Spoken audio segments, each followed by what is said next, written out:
Hello student, welcome to our YouTube channel study point. आज हम करने वाले हैं क्लास 7th मैथ्स एक्सरसाइज 8.2 के कुछ सॉल्यूशंस, जिसमें बोला गया है फाइंड दी प्रोडक्ट। तो चलिए शुरू करते हैं क्वेश्चन नंबर 1 से। क्वेश्चन नंबर 1 में आपका दिया गया है 9/2 मल्टीप्लाई बाय -7/4। तो जैसा कि आपको पता है, न्यूमरेटर का मल्टीप्लाई न्यूमरेटर से एंड डिनोमिनेटर का मल्टीप्लाई डिनोमिनेटर से। इसमें अगर कोई वैल्यू अगर क्रॉस में कट रही होती या अपॉन में कट हो रही होती तो अपन कर देते हैं, ऐसा है नहीं। तो 9 7 जा 63 माइनस का अपॉन 8, तो ये आपका फाइनल आंसर बनता है -63/8। तो चलिए क्वेश्चन नंबर दूसरा देखते हैं इसका। इसमें दिया गया है 3/10 मल्टीप्लाई बाय माइनस का 9। तो अगर हम इसको सॉल्व करते हैं तो जिसके अपॉन में कुछ नहीं होता आप बोल सकते हैं 1। तो 3 9 जा 27 अपॉन 10 1 जा 10। तो ये आपका फाइनल आंसर बनता है। चलिए एक और पार्ट करते हैं इसका, पार्ट नंबर 5, जिसमें बोला गया है 3/11 मल्टीप्लाई बाय 2/5। तो इसका अगर मल्टीप्लाई करते हैं तो कोई वैल्यू कट हो नहीं रही है। तो 3 2 जा 6 एंड 11 5 जा 55। ये आपका फाइनल आंसर बनता है। चलिए अब इसका लास्ट पार्ट 6th करते हैं। बाकी दो बचे हुए पार्ट्स को आप होमवर्क में कीजिए। 3/-5 मल्टीप्लाई -5/3। तो देखिए इसमें 5 से 5 क्रॉस में कट हो रहा है तो आप कर देंगे। देन 3 से 3 का क्रॉस में कट हो रहा है तो आप कर देंगे। आंसर इसका बनता है 1। चलिए अब मूव करते हैं क्वेश्चन नंबर 4 की तरफ। तो क्वेश्चन नंबर 4 में आपसे बोला गया है फाइंड द वैल्यूज़।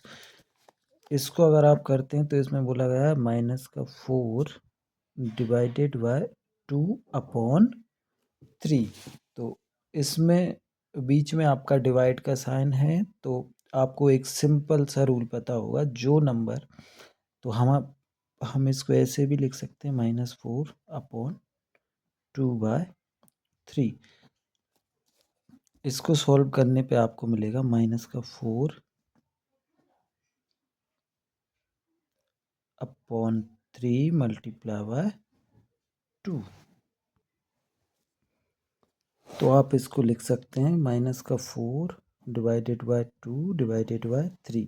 तो आपको पता है डिवाइड का एक सिंपल सा रूल होता है, डिवाइड हटाओगे, डिवाइड का साइन हटाओगे तो आप लिख सकते हो जो नंबर अपॉन में होता है वो ऊपर चला जाएगा और जो नंबर ऊपर होता है वो नीचे, मतलब डिनोमिनेटर आपका न्यूमरेटर से एक्सचेंज हो जाएगा। तो यहाँ पे अगर आप करते हो तो क्रॉस में आप कट करेंगे तो 2 2 जा 4, देन आपका फाइनल आंसर बचता है -6।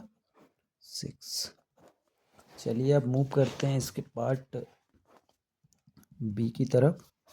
तो पार्ट बी में आपसे बोला गया है -3/5 डिवाइडेड बाय 2।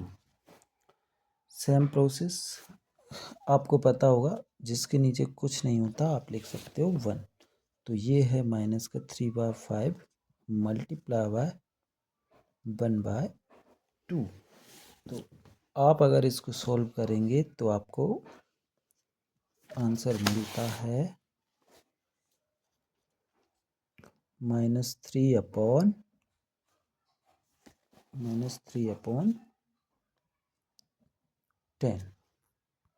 चलिए अब मूव करते हैं इसके पार्ट नंबर 5 की तरफ, जिसमें बोला गया है -2/13 डिवाइडेड बाय 1/7।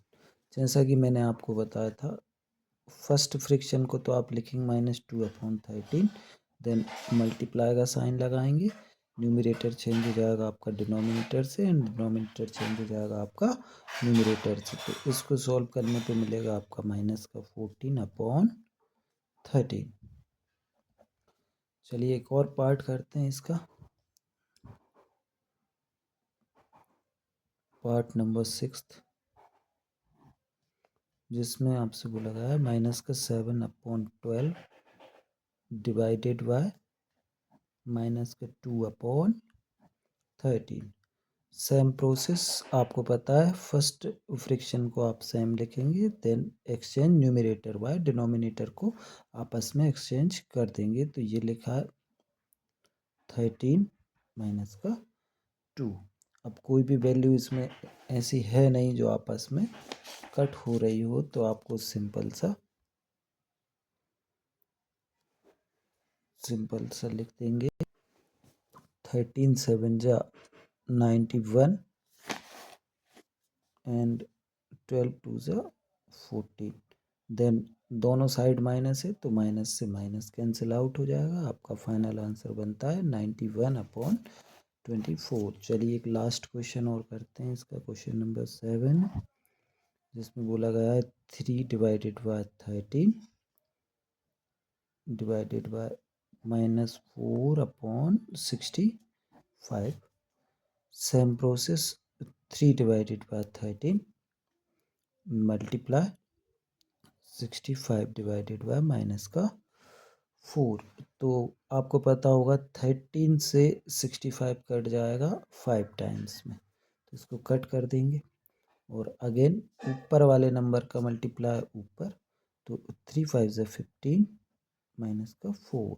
तो ये आपका फाइनल आंसर बनता है 5 डिवाइडेड बाय -4। आप इसको ऐसे भी लिख सकते हैं, माइनस साइन आगे एंड 4।